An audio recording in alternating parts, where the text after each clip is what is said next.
And Pinellas County tells us now that more than 1,700 tons of dead sea life have been cleaned up from the waterways because of this red tide. There was 1,800 tons in 2018, just to put that in perspective. It's a pesky problem in St. Pete, but another one, giant flies. People have been posting on social media about seeing swarms of them outside and even flying inside their homes. 10 TV's Bo Zimmer found out why red tide is likely causing it.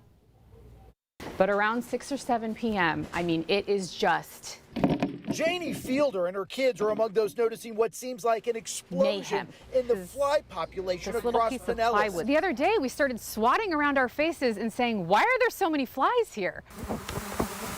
Dr. Roberto Peraira studies insects, including the common housefly at the University of Florida, and suspects all the dead and rotting fish from red tide are likely to blame. When we have this abundance of food where the maggots will develop, you end up with these really upsurge on the population of flies. Similar fly infestations have been seen following natural disasters like the 2004 Indian Ocean tsunami. Just one rotting fish can provide an ample breeding ground for thousands of new flies. Maggots are actually very beneficial to us because they are actually consuming that decaying material, and that will resolve the problem with the bad smell. So they help us in that sense, but once they become adults, they have to fly somewhere. And that's what's happening now, but it's not just along the coast. There's reports of swarming flies away from the beaches too. In coastal areas,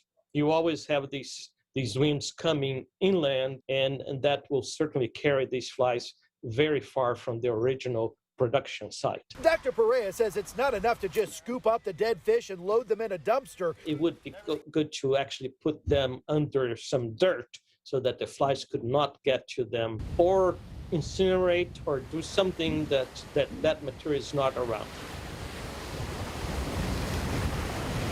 Well, if you thought red tide was gross, that adds another layer to it.